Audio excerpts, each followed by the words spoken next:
Howdy, Connection Group leaders. Happy Thursday. I hope y'all are doing well. I am finally back in Texas, and man, am I happy to be. Although we had a stellar mission trip with our people over in Europe. Got to encourage both of our mission teams over there. So I'd love to tell you more about that in person.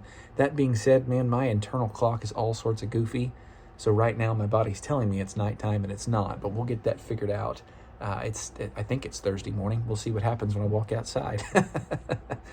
Anyway, we're talking about Psalm 22 today.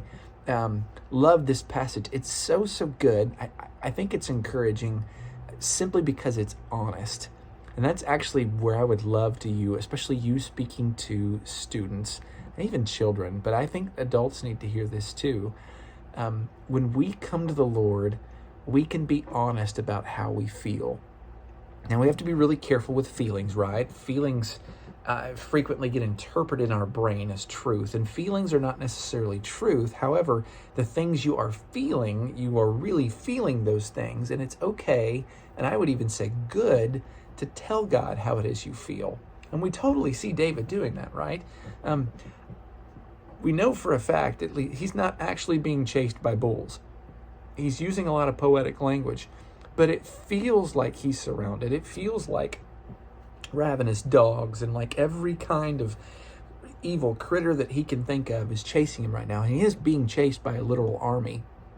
He does feel literally forsaken, although we know God didn't forsake him, and we know they're not actual animals that are chasing him. In fact, some of the people who are chasing him actually really like him, but they're following their boss's lead, right? David's being honest with the Lord about how he feels. And students and kids and adults need to know, like, it's okay to do that. It's good to do that. Just tell God how you feel. Lay it all out there. This coming to the Lord and just offering these and thous and using specific language because this is how I'm supposed to talk to God, that's not helpful. It's not helpful for your soul. And the Lord sees through all that anyway. He knows when you're being honest with him or not. So tell him how you feel. I will say this is good for us to hear as parents because it's interesting.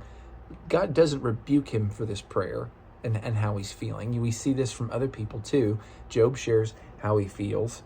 One of my favorite instances is Elijah. Elijah was out of his mind. He was tired. He was sad. He was hurt. He was scared. He's up on a mountain and God says, hey, what are you doing? And he tells God, like, I'm the only one on planet Earth that's faithful to you. Well, that wasn't even remotely true, but that's how Elijah felt.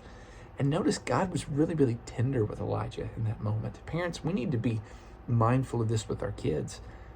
Yes, there's a time for truth and helping them see what's real and what's not. But there's also a time to just listen and hear their hearts and then help them see what's real and what's not. And I fully believe this is what God's doing. But here's the deal. We can't just stay stuck in our honesty. You can't just throw up on God and say, God, I'm mad, and blah, that's it, right? The next part of our prayer is we've got to get people to look up. So instead of just looking at your circumstances, it's time to look up and say, okay, Lord, I'm talking to you, which if you're praying, obviously you're doing that anyway, but specifically, I'm looking at you, at your power. I'm looking at your glory and all the things that you are able to accomplish. Right at, verse 3. You are holy, you're enthroned on the praises of Israel, and you are Father's trusted. So not only does he look up, but he also looks back. We need to help students and class members do this too. Not only look up at God's power, but remember God's faithfulness. Look at what he's done for you. Look at what he's done for your family members. Remember his faithfulness, because that will help pull you out of all of those feelings. Again, share them, but don't stay stuck there. Look for truth. And the truth of the situation, regardless of how big the problem is you're dealing with, God's bigger. And God has handled bigger in the past too. That's a really good thing to remember. But remember the things that you've dealt with and God's delivered you from. Remember the things your family members have dealt with. And then I think it's so good to look forward. And that's really where he lands the plane. What was like verse 25 through 31 or so.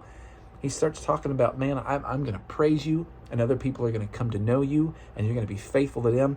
I really like, I think it's verse 29, all the prosperous of the earth shall eat and worship before him, shall bow all who go down to the dust, even the ones who could not keep themselves alive.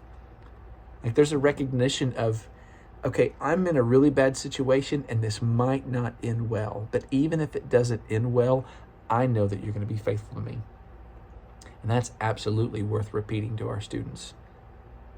Sometimes our prayers for help are met quickly and beautifully, and sometimes they're not. Sometimes we have to suffer. David suffered for a long time. He ultimately was delivered. A lot of great stuff happened. But he had to sit in that suffering for a while. And their history shows us, the scriptures do, but any number of people that pled for God's deliverance, and deliverance never came. But God, even in that moment, was still faithful, because God still calls his children home. So be honest with our prayers. Look up, look back, look forward. But talk to Jesus, man. That is where our troubles are met and blessed with encouragement from Jesus himself. Guys, I love you. I can't wait to see you on Sunday. Got a bunch of cool stories for you. We'll talk to you soon. Bye.